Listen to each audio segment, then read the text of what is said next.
All right, peace and blessings, everybody. February 7th, the year 2018, and I got some daylight hours, and it's warmed up quite a bit, and it'd be a shame to go through an entire front end alignment, put on rear shocks, and not at least check the front shocks. So I can't ever remember changing these front shocks, and we're gonna check them out today. So here goes. I'll put it on speed up, and we'll take off this tire and take off the shock and check it out.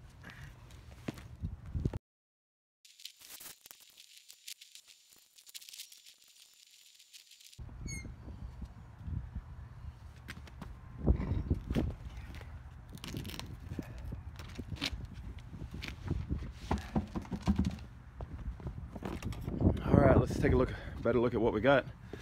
We got that shock right there. It's hard to see, ain't it? Right there.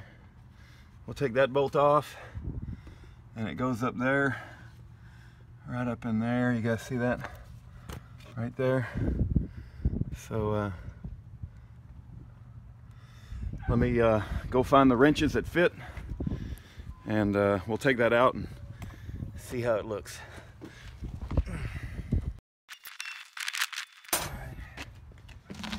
Doesn't hurt to put a jack stand underneath this thing as a safety precaution.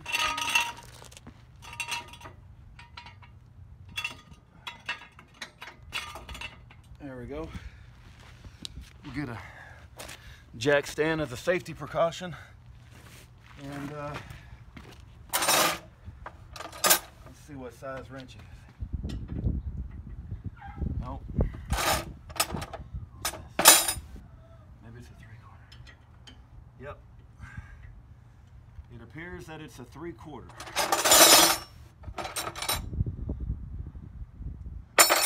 I'm gonna need 2 of them.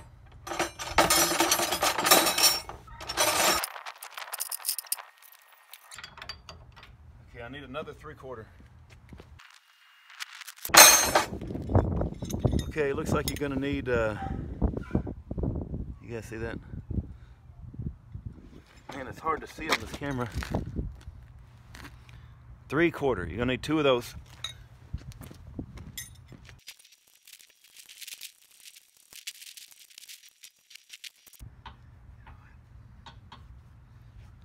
You know what I just learned? When I try to pull down on that shock, there ain't no way that's a good shock. So I just learned that I don't need to replace that shock, and I ain't gonna replace it. It's really, really tough to pull down. I'm thinking about 2 or 3 years ago, I had some work done on this truck, and they must have replaced those shocks at the same time. So the good news is the shocks don't need to be replaced. Praise God for that. All right, peace and blessings, everybody. You know, since everything is easy access and open access, since I ripped that tire off and the shocks check good, I thought I'd go ahead and show grease points, toe, and camber while everything is accessible. But get yourself some good lithium grease, fill up your grease gun, and let me show you the grease points that I'm aware of. This is your outer tie rod. Since it's outer from the middle of the truck, you grease that up right there. I could point back up there. That's your inner tie rod, and you got to get way back inside the truck to see the grease point on that. That right there is your idler arm, and it's got a grease point on top, probably hard to get to. And on the other side of this idler arm is a pitman arm that connects to your steering wheel box, and you want to make sure that's greased too.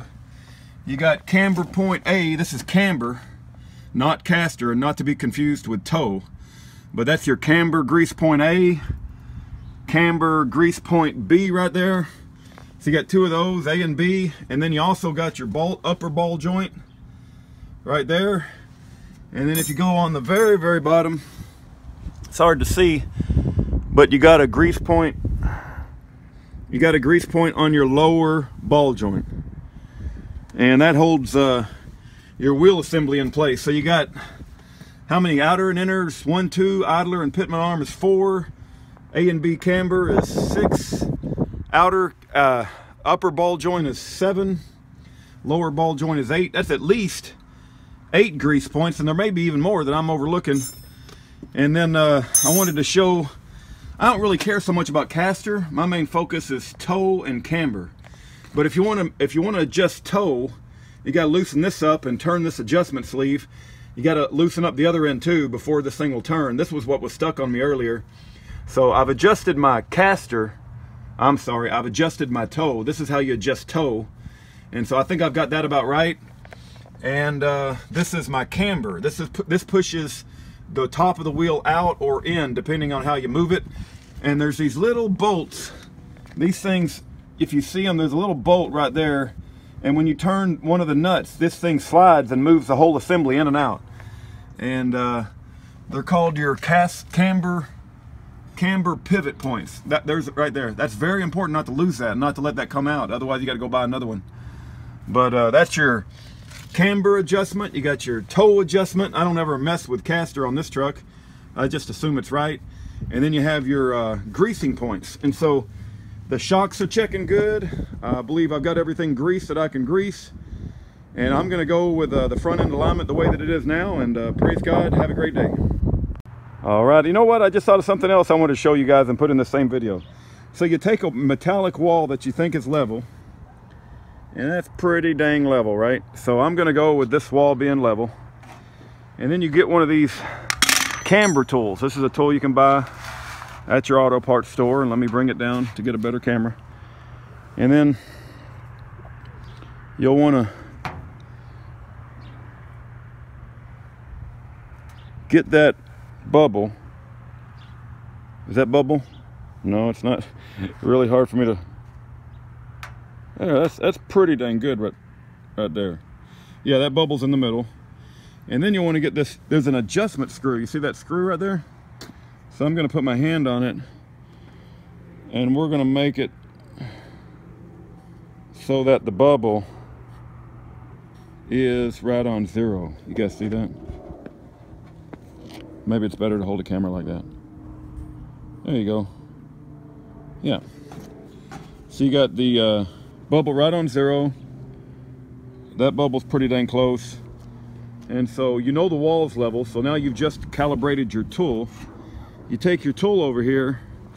The only thing I don't like about this test is I don't like testing my wheels with them up in the air, because when your wheels come down off the ground,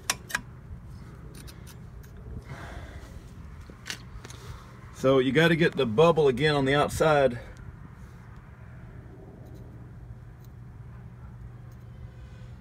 There, that's pretty good.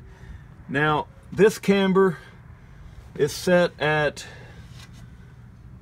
3, and you say, well, it's off. Well, I'll tell you what, it's pretty dang close after the truck comes down with all the full weight on it. And so I normally try to check them with the full weight on it. So I'll just remember that when the truck does not have any, you know, when it's jacked up with a center point, that this jack right here is jacking the truck up right in the center, so that both wheels should come. Of course, you got to make sure you got to have level ground too, right?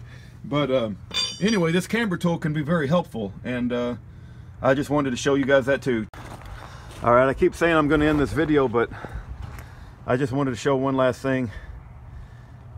You see how this is the front and the back of the tire. When I say the front and the back of the front tire, what I'm talking about is this and that. And so you want to line up the front and the back. You want to look right in the middle of it. And when they eclipse each other, you want them to eclipse the back tire exactly at the same time. And you want to check to see if it's straight up and down. Because many times when you check these tires, you'll see that they're really slanted. This one's not, but you know, you can see them slanted. And this one's looking good. And so I like the way that looks. That's really, really good. And here's another visual check over here too. And while I had it off and the camera off, I adjusted the camber just a bit to try to make it even a little bit better. You see how straight that is? I like how straight it is. And the front and the back eclipse the rear tire all about the same time. Remember that the camber was a 3? Check this out. I've got it level. And I don't know if you guys can see in there, but now it's sitting at about a 1. I guess 0 is absolutely perfect, but hey, I've been a lot worse than sitting at 1. So I'm pretty happy with the way this is right now. and it's much better than it has been in the past. And I keep saying bye and I keep adding a little bit more, but you guys bear with me. I just want to document all this for the future, that when it's sitting on the ground and not jacked up, looks like it about 1. The camber bubble is about 1. Take care, God bless, have a great day.